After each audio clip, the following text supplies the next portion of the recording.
Hey internet friends, welcome back to my channel. My name is Lindsay Lijo, and today we're going to be talking about what IxxJs really want. Yes, my fellow brethren, we're talking about us today.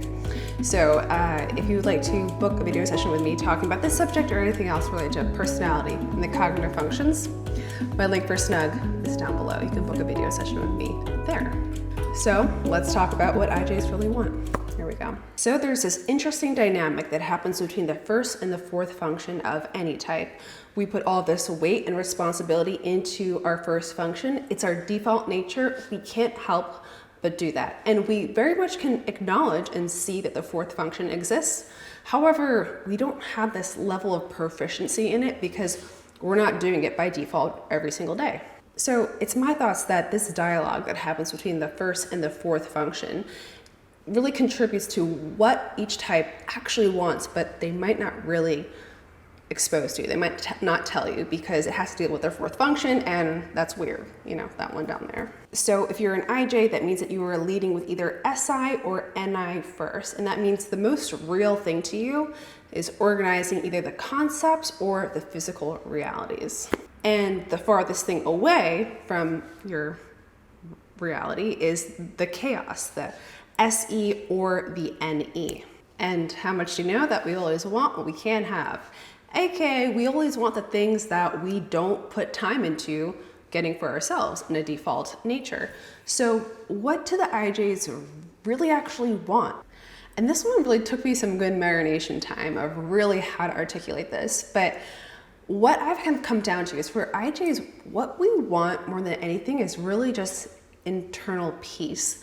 Because we don't want the chaos in reality, the chaos in the unknown things. You know, if you have NE at the bottom, we don't want it to feel like it's the end of the world. No, it's not, but the internal world, that turmoil that builds up on the inside, is related to that chaos that could happen. So if you have SI on top and you're an IxxJ as an ISFJ or an ISTJ, you're going to want to not fear the unknown possibilities of things that could potentially happen, but you don't have physical experience and physical knowledge in reality. The fear is going to come from that unknown possibility.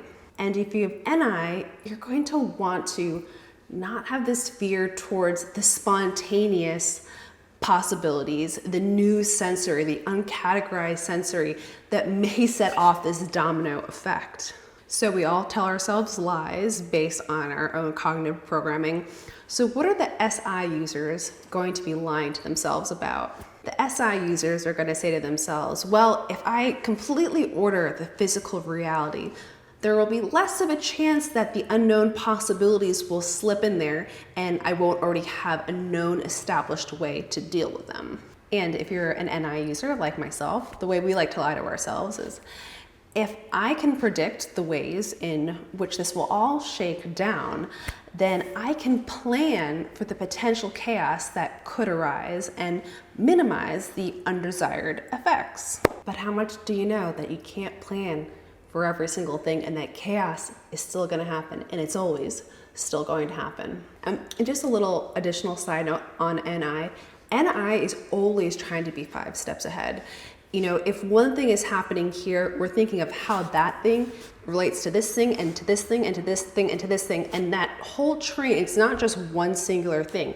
Everything is a domino effect when you have NI. And so our brains are constantly going to the chain reaction of possible interactions and how that may or may not result. It's a very intense way to live for your brain always to be doing that. We're not trying. That's just what it does. So what is the key for the IxxJs to get what they really want at the end of the day? We have to surrender to the chaos. I don't even like saying it. Like, I know it's true, but it's like, I still don't want to. It's like, I still don't want to do it. I'm like, like, don't say that. Like, don't make it, you know, don't say the thing you're not actually going to do. It's like, no, this is the truth. You have to surrender to the chaos. The practice of meditation and just achieving peace for the self, despite the current circumstances or the potential circumstances in the future. crazy world chaos is gonna come, whether you like it or not, and you just have to be like, okay.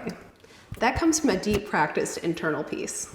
If you have SI, that means you have to come to peace with the fact that unknown factors will come and disrupt the way that you currently know how to do things, and that will be uncomfortable.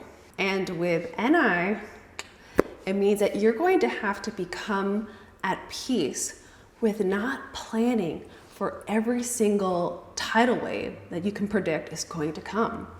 Sometimes the tidal wave is going to take out a small village, and that just has to be okay, because it is not your job to prevent everything. Well, I hope you learned a little bit through this video about what IJs really want. We don't want you to know, like, we just want to be hashtag chill on the inside, but we're just hashtag not chill on the inside. We want to be able to go with the flow. We don't go with the flow. And so I hope this gives you some keys to looking at these things through a different perspective and some ways to potentially change your mindset to work on them. This is going to be a lifelong practice for myself, and it's something you can't escape. It just is what it is. So I'll see you guys in my next video. If you like this video, please give it a thumbs up and subscribe, because that is the most efficient way to find my content. Easy, right? So I'll see you guys in my next video. I'll be the same.